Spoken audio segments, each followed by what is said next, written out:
GST के अंदर एक टॉपिक है composition scheme. Most of the students बोलते हैं सर हमें इस टॉपिक में डाउट है, पता नहीं किस तरीके से टर्नओवर को कैलकुलेट करते हैं। कभी एग्रीगेट टर्नओवर निकालते हैं, कभी टर्नओवर इन द स्टेट निकालते हैं, और वो क्वेश्चन के अकॉर्डिंग सही नहीं निकलता, लॉजिकली हमें समझ में नहीं आता। मैं सीए वेद सोनी आपसे दावा करता हूं, वादा करता हूं कि सही 40 मिनट के अंदर आपको कंपोजिशन जीरो से स्क्रैच से बिल्कुल लेके एंड तक समझा दूंगा, और आपको इसमें कोई भी डाउट नहीं रहेगा। जितने भी इंपॉर्टेंट पॉइंट्स हैं कंपोजिशन स्कीम से रिलेटेड वो सब मैं आपको न केवल समझाऊंगा बल्कि याद भी करवा दूंगा। तो अब निश्चिंत होकर बैठ जाइए, आपने कंपोजिशन स्कीम पढ़ा है पहले भूल जाइए और बिल्कुल जीरो से सीखिए कि कंपोजिशन स्कीम बेसिकली क्या है। सर ये इनकम टैक्स की स्कीम है या जीएसटी की स्कीम है? बेटा ये जीएसटी की स्कीम है। हम पढ़ भी स्टार्ट भी क्या कर रखा हमने, जीएसटी। कंपोजिशन स्कीम सर ये लेनी ही लेनी पड़ेगी या ऑप्शनल है? एक चीज आप एग्जाम के लिए याद करेंगे, ये ऑप्शनल स्कीम है, मैंडेटरी नहीं है।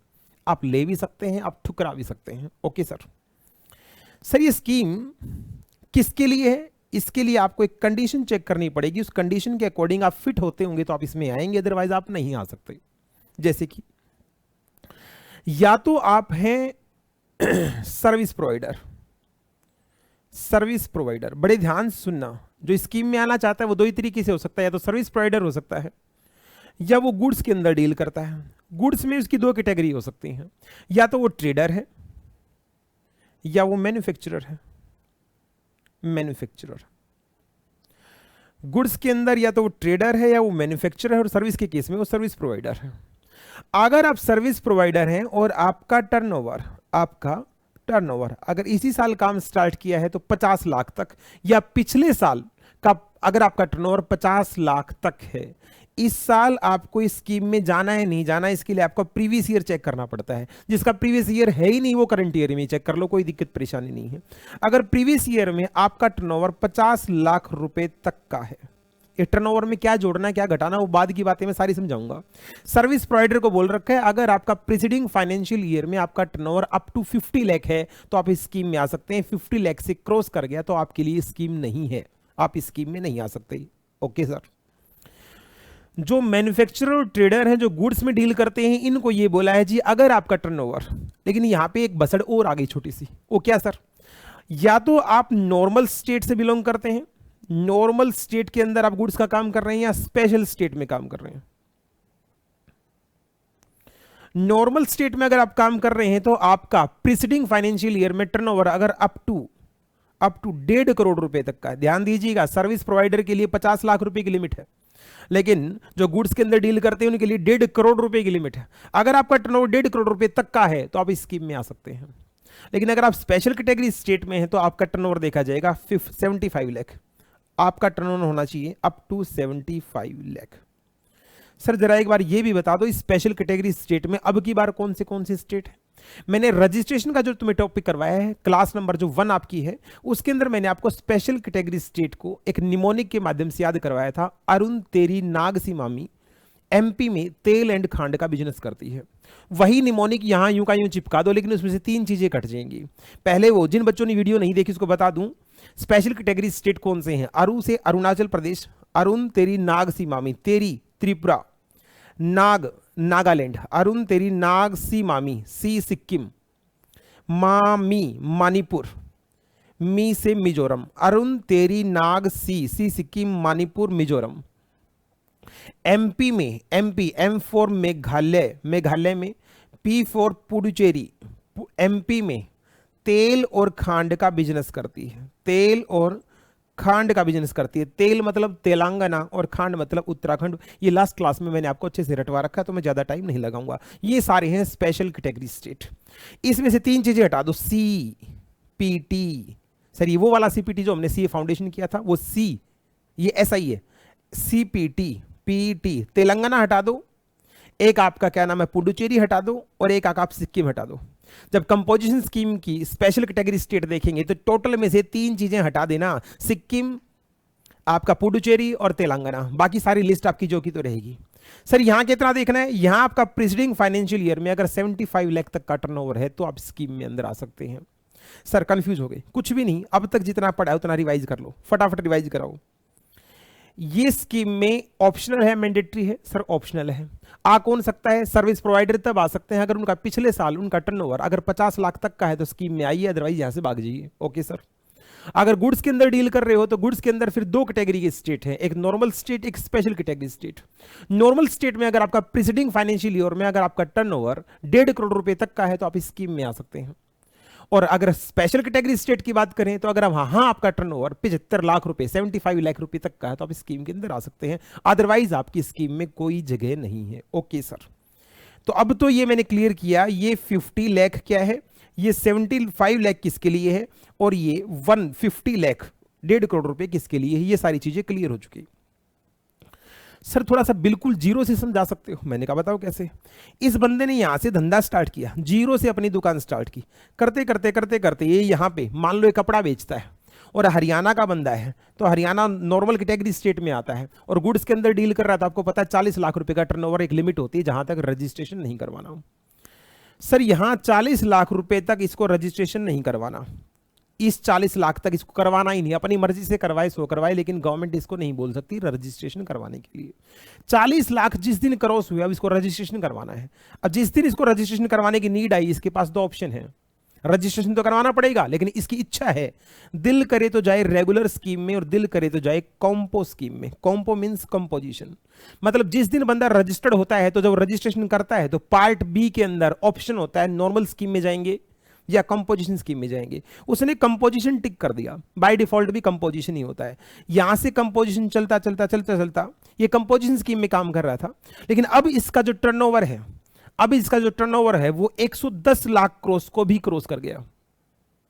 40 लाख पहले था जिसमें यह देखा गया था कि ये रजिस्ट्रेशन कराएगा या नहीं कराएगा। बंदे की दुकान बड़ी शानदार चल रही है, इसने रजिस्ट्रेशन कराया कंपोजिशन में, 4-5 महीनों में इसने 110 लाख की सेल और कर दी।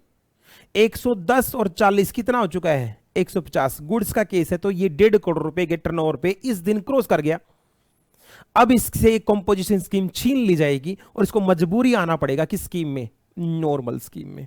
नॉर्मल स्कीम में। सर एक बात बताओ, जिस दिन इसने 40 लाख क्रॉस किया था, जब इसको रजिस्ट्रेशन करवाना था, क्या ये डायरेक्ट नॉर्मल में भी आ सकता है? बिल्कुल मर्जी है, दिल करे तो नॉर्मल में जाए, दिल करे तो कंपोजिशन में। सर ये कंपोजिशन में कब तक रह सकता है? जब तक, जितने सालों तक इसका टर्नओवर अगर 1.5 करोड़ को क्रॉस नहीं करता, ये कॉम्पो में पड़ा रहेगा। लेकिन जिस दिन, जिस पॉइंट ऑफ टाइम पे इसका टर्नओवर थ्रेशोल्ड लिमिट को क्रॉस कर गया, इसको मजबूरी कॉम्पो छोड़ के नॉर्मल स्कीम में आना पड़ेगा। ओके सर ये बात भी समझ में आ गई।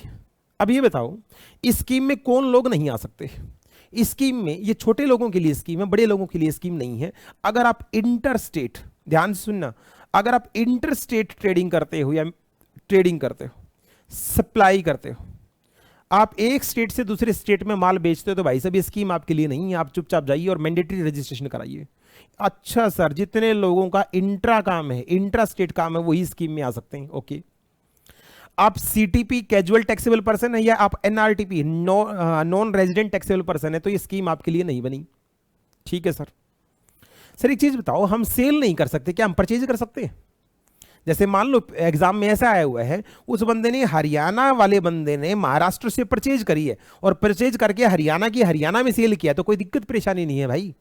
सप्लाई नहीं कर सकते इंटरस्टेट, परचेज तो कहीं से भी कर सकते हो। पता नहीं क्या क्या पढ़ते रहते हो। मैं कहता हूं अमेरिका से सामान खरीदा हरियाणा वाले ने, इंपोर्ट किया और इंपोर्ट करके हरियाणा वाले ने हरियाणा में सेल कर दिया, कोई दिक्कत परेशानी नहीं है, वो अभी भी कंपोजिशन स्कीम में रह सकता है। कंपोजिशन स्कीम आपको आपके आउटपुट, आपके आउटवर्ड सप्लाई के ऊपर कंडीशन लगाती है। आप परचेज कहीं से भी करिए, किसी प्रकार की कोई चिंता परेशानी नहीं है। ठीक है सर, ये बात भी समझ में आ गई।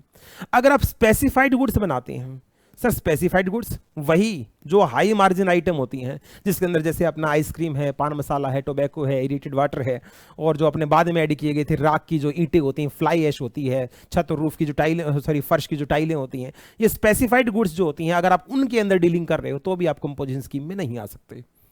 इसका मतलब सर कंडीशंस पूरी करने के बाद ही और हमारा टर्नओवर की एलिजिबिलिटी देखने के बाद ही हम स्कीम में आ सकते हैं। सर अब ये बताओ, इस स्कीम में आते क्यों हैं, क्या फायदा है स्कीम में? बेटा जीएसटी की नॉर्मल स्कीम के अंदर बड़ी झंझटें वहां आपको मंथली रिटर्न भरनी पड़ती हैं, और कई बार तो मंथली हो सकता है आपको 3-3 रिटर्न भरनी पड़े।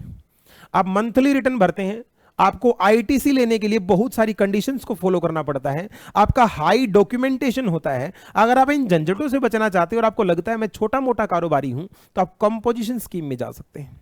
कौन सी स्कीम में जा सकते हैं? कंपोजिशन स्कीम में आप जा सकते हैं, कोई परेशानी चिंता नहीं है। इसलिए लोग इस स्कीम में आते हैं। सर यहां भी मंथली रिटर्न भरना है क्या? नहीं, यहां आपको क्वार्टरली रिटर्न भरना है। 3 महीने में एक बार रिटर्न भरनी है, दैट्स ऑल, काम खत्म। सर एक बार लगे लगाए अगर ये रिटर्न भरते हैं तो बता भी दो ये रिटर्न कौन सी भरते हैं। बेटा इनका फॉर्म नंबर आप ऑब्जेक्टिव के लिए याद कर लें, CMP 08 इनका फॉर्म होता है। जिस 1 महीना 2 महीना 3 महीना जैसे ही इनका क्वार्टर खत्म होएगा, उस क्वार्टर के खत्म होने के 18 डेज के अंदर अंदर विद इन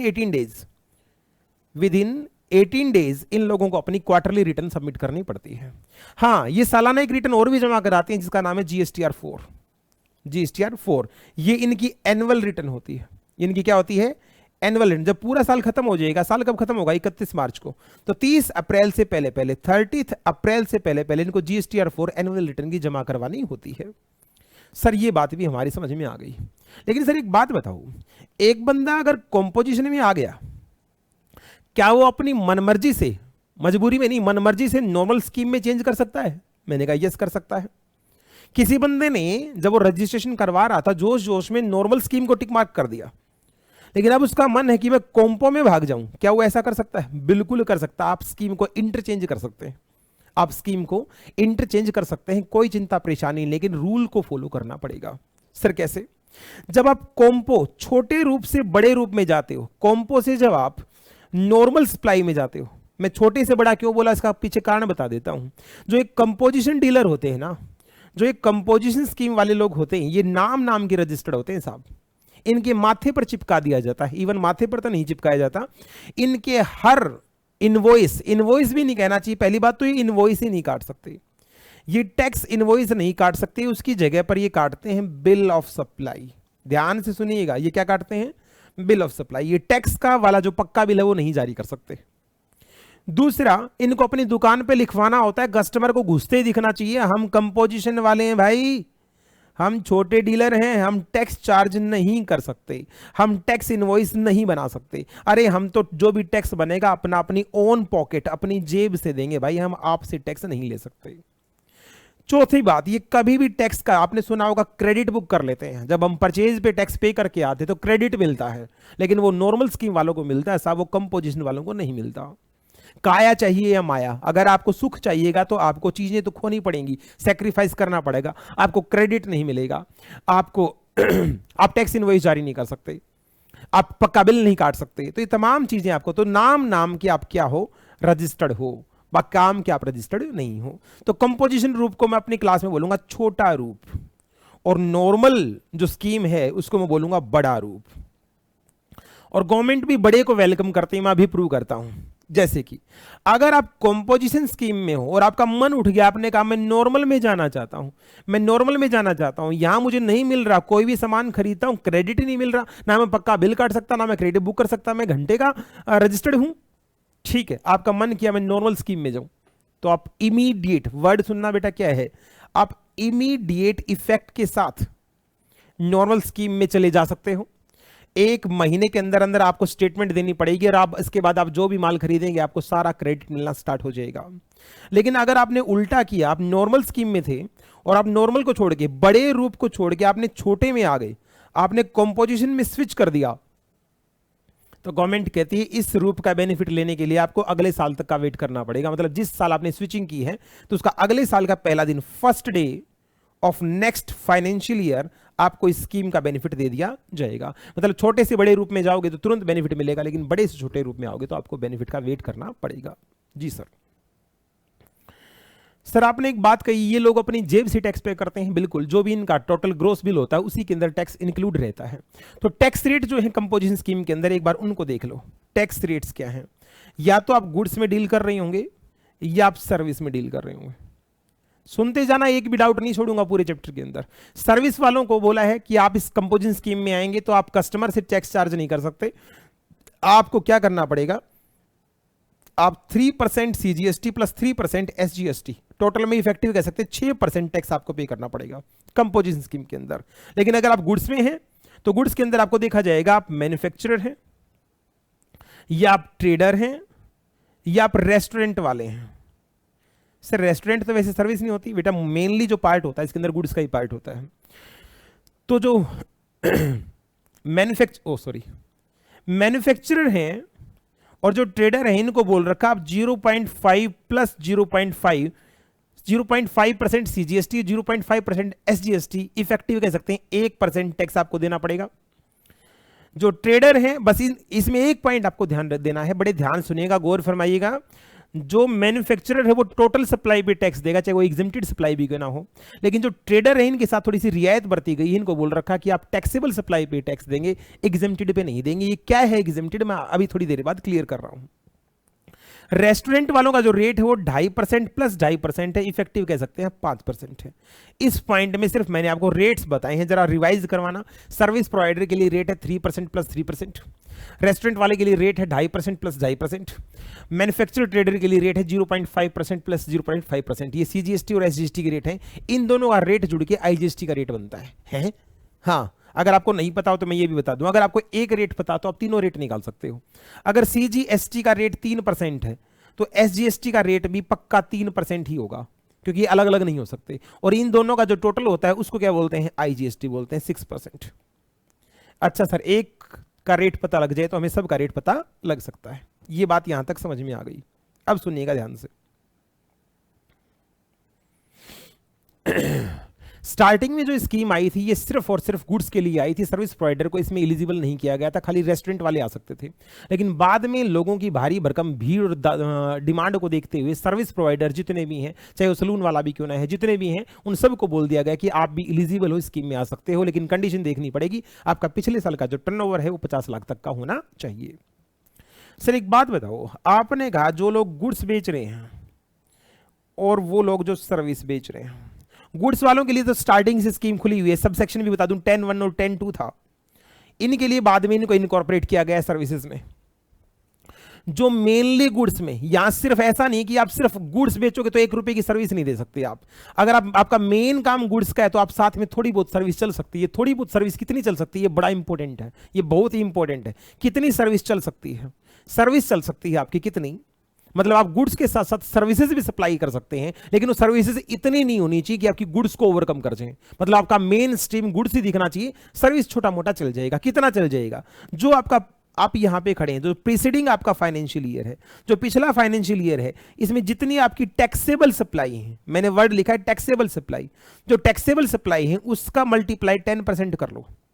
कितना कर लो? 10%। सर पिछली बार मान लो टैक्सेबल टर्नओवर 70 लाख रुपए था, तो उसका 10% कितना आ गया? 7 लाख रुपए। 7 लाख और एक जनरल लिमिट है 5 लाख। 7 लाख और एक जनरल लिमिट कितनी है? 5 लाख। विच एवरेज लोअर है? हायर, नालायको, विच एवरेज हायर, जो भी इनमें से हायर आएगा, रट्टेबाज ध्यान दे, मतलब 5 लाख तो है ही है। 5 लाख तक की सर्विसेज आप गुड्स के साथ किसी भी टाइम पे दे सकते हैं, इसमें कोई चिंता परेशानी की बात नहीं है। इस केस में आप 7 लाख तक की सर्विस पे कर सकते हो। मतलब इस साल जो भी मैंने काम किया है, जितना भी टोटल मेरा टैक्सेबल टर्नओवर है, उसका 10% और 5 लाख विच एवरेज हायर जो निकल के आएगा, अगले साल में उतना सर्विसेज का कंपोनेंट साथ में दे सकता हूं, ये कह सकते हैं। ठीक है सर। सर अब ये समझाओ, ये जो टर्नओवर का पंगा है ये क्या है? एक बार इसके ऊपर थोड़ा सा हमें क्रिस्टल क्लियर कर दो। बाकी तो सारी बातें हमें समझ में आ गई कि ये स्कीम ऑप्शनल भी है, इसमें छोटे लोग आ सकते हैं, बड़े नहीं आ सकते, स्कीम का फायदा क्या है, तमाम बातें हमारी समझ में आई। कौन स्कीम में नहीं आ सकता, कौन आ सकता है, लेकिन टर्नओवर का पंगा थोड़ा सा ढंग से क्लियर कर दो ताकि हमारा सवाल सही निकले। देखो बेटा, एक तो टर्नओवर हम पढ़ते हैं नॉर्मल रजिस्ट्रेशन के लिए। रजिस्ट्रेशन नॉर्मल जो आपको 10 लाख या 20 लाख या 40 लाख के जस्ट बाद करवाना होता है। मतलब जो मैंने रजिस्ट्रेशन का आपको चैप्टर पढ़ाया था उसमें जो एक वर्ड आया था एग्रीगेट टर्नओवर, एक वर्ड आया था, बड़े ध्यान से सुनना, एग्रीगेट टर्नओवर। पूरे इंडिया का पैन इंडिया बेस पे जो सारा जोड़ के देखा जाता है उसको एग्रीगेट टर्नओवर बोलते हैं। अगर वो आपकी एप्लीकेबल लिमिट जो 10, 20 या 40 जो भी आपके केस में है, अगर उसको क्रॉस कर गई तो आपको रजिस्ट्रेशन करवाना पड़ेगा। जब ये वाला एग्रीगेट टर्नओवर आपने रजिस्ट्रेशन चैप्टर में पढ़ा था तो इसके लिए रट्टा लगा लो, क्या सब जोड़ना है, सब कुछ जोड़ना है, कुछ नहीं हटाना, सब जोड़ना है। सिर्फ 2 चीज हटेंगी, वो आपको याद है क्या? एक तो हटेगा RCM, रिवर्स चार्ज मैकेनिज्म के तहत, अरे वैसे भी ये परचेज होती है, वो परचेज आपको यहां इंक्लूड नहीं करनी है। और दूसरा GST के टैक्सेस, जीएसटी के टैक्सेस आपको नहीं जोड़ने, बाकी सब कुछ जोड़ दो। कोई पूछे भाई रजिस्ट्रेशन करवाने के लिए क्या क्या जुड़ेगा, तो उसको बोल दो सब कुछ जोड़ दो, सिर्फ जीएसटी के टैक्सेस और आरसीएम नहीं जुड़ेगा, खत्म। सर पढ़ते हैं कंपोजिशन चैप्टर। यहां टर्नओवर का सर क्या मतलब है, बड़े ध्यान से सुनना, बिल्कुल आसान है, लोगों ने पता नहीं क्यों टीचर्स ने इसको बड़ा कॉम्प्लिकेटेड बना रखा है। अब कंपोजिशन स्कीम में हम टर्नओवर पढ़ेंगे तो यहां दो चीजों के लिए टर्नओवर पढ़ा जाता है। एक कंपोजिशन स्कीम में इलिजिबिलिटी के लिए, इलिजिबिलिटी के लिए टर्नओवर पढ़ा जाता है, और दूसरा टैक्स की पेमेंट के लिए। टैक्स की पेमेंट के लिए आपको देखना है टैक्सेबल टर्नओवर, क्योंकि टैक्स तो उसी पे करना है ना। तो एक तो यहां टैक्सेबल टर्नओवर निकाला जाता है, उसमें क्या जोड़ना क्या घटाना है वो चेक कर लेते हैं। इसका तीसरा नाम भी बता देता हूं, turnover in the state. Turnover in the state या यूटी, कोई भी नाम हो सकता है इसका। तो टैक्स की पेमेंट के लिए एक टर्नओवर निकलता है, और आप कंपोजिशन स्कीम के लिए एलिजिबल है या नहीं है इसके लिए अलग टर्नओवर निकलता है। इस अलग वाले टर्नओवर को बोलते हैं aggregate turnover. Aggregate turnover. Sir eligibility हम समझे नहीं, अरे वो 1.5 करोड़ जो हमने पढ़ाया, 1.5 करोड़ 75 लाख या 50 लाख जिस दिन क्रॉस हो गया तो आप एलिजिबल थोड़ी ना रहेंगे, आपको तो नॉर्मल स्कीम में भागना पड़ेगा ना। तो कब तक आप एलिजिबल हैं, तो क्या जोड़ के देखा जाए। मैं कहता हूं इसमें भी जैसे हमने रजिस्ट्रेशन में सीखा था, बिल्कुल सेम रट्टा लगाओ, सब कुछ जोड़ दो, सब कुछ जोड़ दो, बस एक चीज मत जोड़ना। यहां पर हटानी तो वही चीज है, या हम कह सकते हैं 3 चीजें मत जोड़ो, 2 तो वही, एक तो आरसीएम नहीं जोड़ना, दूसरा जीएसटी के टैक्सेस नहीं जोड़ना, और क्या सर एक चीज यहां नहीं हट जाएगी क्या, अगर आपके पास कोई इंटरेस्ट आया है कि आपने किसी को लोन या एडवांस दिया है और उसके बदले में आपको इंटरेस्ट आया है, इसको गुड्स ही कंसीडर किया जाता है, इस इंटरेस्ट के कंपोनेंट को एलिजिबिलिटी वाले टर्नओवर में नहीं जोड़ना है। जबकि रजिस्ट्रेशन का जो टॉपिक किया था उसमें सब कुछ जोड़ना है। इंटरेस्ट आया है 10 लाख रुपए का, वो भी टर्नओवर में जोड़ दो। लेकिन यहां पे एलिजिबिलिटी के लिए आपको ये इंटरेस्ट वाला कंपोनेंट नहीं प्लस करना, बस ये फर्क है। अब सर ये क्या है, टैक्सेबल टर्नओवर। अब इन सबको एग्जांपल के साथ बताता हूं। ये है मिस्टर ए, इसने यहां से अपना कारोबार स्टार्ट किया बिल्कुल जीरो से, यहां इसने दुकान स्टार्ट की, और दुकान स्टार्ट करते करते करते करते ये कपड़ा बेचता है, और ये हरियाणा में कपड़ा बेचता है। बधाई, इस डेट पे इसका 40 लाख रुपए को क्रॉस कर गया। अभी तक आपने जी का जितना सीखा उससे सोच के बताइए, इस पहले 40 लाख तक क्या इसको रजिस्ट्रेशन करवाने की जरूरत थी? नहीं, क्योंकि 40 लाख तक की इसकी थ्रेशोल्ड लिमिट है, इसको रजिस्ट्रेशन नहीं करवाना था। मतलब हम कह सकते हैं इस वाले पीरियड के अंदर वो अनरजिस्टर्ड था। क्या था? अनरजिस्टर्ड। इस डेट पे उसका 40 लाख को क्रॉस कर गया, डिपार्टमेंट ने बुला लिया, कहता आजा भाई रजिस्ट्रेशन करवा ले। और जिस दिन उसको रजिस्ट्रेशन के लिए बुलाया उस दिन उसके पास 2 ऑप्शन है, या तो वो नॉर्मल स्कीम में जाएगा या वो कंपोजिशन स्कीम में जाएगा। मेरे इस एग्जांपल के लिए मैं मान लेता हूं वो कंपोजिशन में चला गया। किस में चला गया? कंपोजिशन में। इस डेट पे उसका 40 लाख क्रॉस किया था, उसने कंपोजिशन स्कीम ज्वाइन कर ली। करते करते करते करते करते करते करते करते यहां तक इस डेट पे उसका इस 40 लाख के अलावा 110 लाख को और क्रॉस कर गया। ये कपड़ा व्यापारी इतना फास्ट दुकान चला रहा है, 40 लाख के बाद इसने रजिस्ट्रेशन करवाया था कंपोजिशन में, लेकिन बेचते बेचते इसी साल ही 110 लाख को भी क्रॉस कर गया। तो अब सर अब कंपोजिशन स्कीम में एलिजिबल है या नहीं है, इसकी बात आई है। कंपोजिशन स्कीम की एलिजिबिलिटी की बात कर रहा हूं, टैक्स पेमेंट की बात नहीं कर रहा हूं। सर कंपोजिशन स्कीम की एलिजिबिलिटी के लिए सारा जोड़ दो, ये 40 भी जोड़ दो, ये 110 भी जोड़ दो, कितना हो गया? 1.5 करोड़। इस डेट पे 1.5 करोड़ को क्रॉस कर गया, बधाई हो, इसको मेन स्कीम में आना पड़ेगा। कई बच्चे गलती क्या कर जाते हैं, वो इस 40 लाख के बाद 40 लाख के बाद देखते हैं 1.5 करोड़। 1.5 करोड़ 40 लाख के बाद नहीं देखना, एलिजिबिलिटी के लिए सबको टोटल करना है। मींस ये 40 लाख रुपए भी इंक्लूड किया जाएगा। और ये बताऊं दिक्कत आपको सिर्फ पहले साल होती है, पहले साल जिसमें 40 भी उसी साल है, रजिस्ट्रेशन भी उसी साल हुआ है, क्रॉस भी इसी साल कर गया। अदरवाइज बाद में तो फिर 40 लाख थोड़ी ना होता है, बाद में तो हमेशा नॉर्मली देखा जाता है। तो आपको अगर ऐसा क्वेश्चन भी आ जाए तो आपको कंपोजिशन की एलिजिबिलिटी के लिए ये वाला 40 और ये सब कुछ मर्ज करके देखना है। तो यहां जैसे ही उसका 110 लाख क्रॉस किया, 110 ये 40 ये 1.5 करोड़ को क्रॉस कर गया, बधाई हो, इसको कंपोजिशन स्कीम छोड़नी पड़ेगी और मेन स्कीम में आना पड़ेगा। एक कॉन्सेप्ट हो गया। दूसरा थोड़ा सा कॉन्सेप्ट को टिपिकल करता हूं। इस बंदे ने यहां पे काम स्टार्ट किया, करते करते करते करते इस डेट पे 40 लाख को क्रॉस कर गया। 40 लाख को क्या कर गया? क्रॉस। लेकिन इस 40 लाख में 2 कंपोनेंट हैं। 30 लाख रुपए का उसने कपड़ा बेचा है और 10 लाख रुपए का उसने इंटरेस्ट कमाया है। दिमाग लगा के बताना साहब, 30 लाख रुपए का कपड़ा बेचा, 10 लाख रुपए का इंटरेस्ट कमाया है। इसको रजिस्ट्रेशन करवाना या नहीं करवाना? कंपोजिशन की बात नहीं कर रहा, रजिस्ट्रेशन करवाना या नहीं करवाना। जिस दिन ये 40 लाख को क्रॉस कर गया, सर क्या ये 10 लाख जोड़ा जाएगा? क्या बोला था? सब कुछ जोड़ना है, सब कुछ जोड़ना है for the purpose of registration, aggregate देखा जाएगा, हाँ इसको रजिस्ट्रेशन करवाना है, ठीक है सर। 40 लाख के बाद इसका रजिस्ट्रेशन हो गया और ये कंपोजिशन स्कीम में आ गया। किस में आ गया? कंपोजिशन में। और इस डेट पे बिल्कुल वैसा इक्वेशन, इस डेट पे 110 लाख को भी क्रॉस कर गया। सर क्या ये कंपोजिशन स्कीम से बाहर निकलेगा? नहीं निकलेगा, क्योंकि 110 लाख तो ये, 30 लाख ये जोड़ लो, लेकिन ये मत जोड़ो 10 लाख। कौन सा? इंटरेस्ट वाला। मैंने क्या बोला था? कंपोजिशन की एलिजिबिलिटी के टाइम इंटरेस्ट वाला जो अमाउंट होता है वो नहीं जोड़ा जाता। अब सर आ चुका है क्रिस्टल क्लियर। अब एक सर नई चीज समझा दो, क्या ये turnover in the state taxable turnover क्या है? हमें समझ में आ गया कंपोजिशन की एलिजिबिलिटी का टर्नओवर, हमें समझ में आ गया रजिस्ट्रेशन का नॉर्मल टर्नओवर। ये टैक्सेबल टर्नओवर क्या है? भाई जब 40 लाख तक था तो उसको टैक्स ही नहीं पे करना था, क्योंकि जब तक तो वो रजिस्टर्ड ही नहीं था। तो जब वो टैक्स पे करेगा तो इसके बाद के ही तो अमाउंट पे करेगा ना। तो जब भी आप टैक्स पे करेंगे तो जब तक वो रजिस्टर्ड नहीं था वो वाला अमाउंट नहीं लेना, और दूसरा इंटरेस्ट का अमाउंट नहीं लेना। ये दो चीजें छोड़ देना, बाकी पे टैक्स पेमेंट कर देना। सर तो वाला दोबारा बताओ। लो, एक बंदे ने यहां से काम स्टार्ट किया, इस डेट पे 40 लाख को क्रॉस किया, 40 लाख को क्रॉस किया, यहां तक तो वो अनरजिस्टर्ड था, ना उसने रजिस्टर्ड था, ना उसने टैक्स पे किया था। Good, very good. इस डेट के बाद उसने 120 लाख रुपए का काम और कर लिया, 110 लाख रुपए का काम और किया। लेकिन 110 लाख रुपए के काम में 110 लाख रुपए के काम में 100 लाख रुपए का तो फिर से कपड़ा बेचा है और 10 लाख रुपए का इसने इंटरेस्ट कमाया है। तो टैक्स किस पे देंगे? इस 40 पे तो देना नहीं, क्योंकि ये तो वो अमाउंट है 40 लाख का जब वो अनरजिस्टर्ड था। इस 10 लाख पे देना नहीं है, क्योंकि ये एग्जेम्प्ट सप्लाई होता है, इंटरेस्ट बेटा एग्जेम्प्ट सप्लाई होता है। इस पे 10 पे वैसे नहीं देना, तो देना किस पे? सिर्फ टैक्सेबल सप्लाई पे। किस पे देगा? 100 पे दे देगा, कहानी खत्म।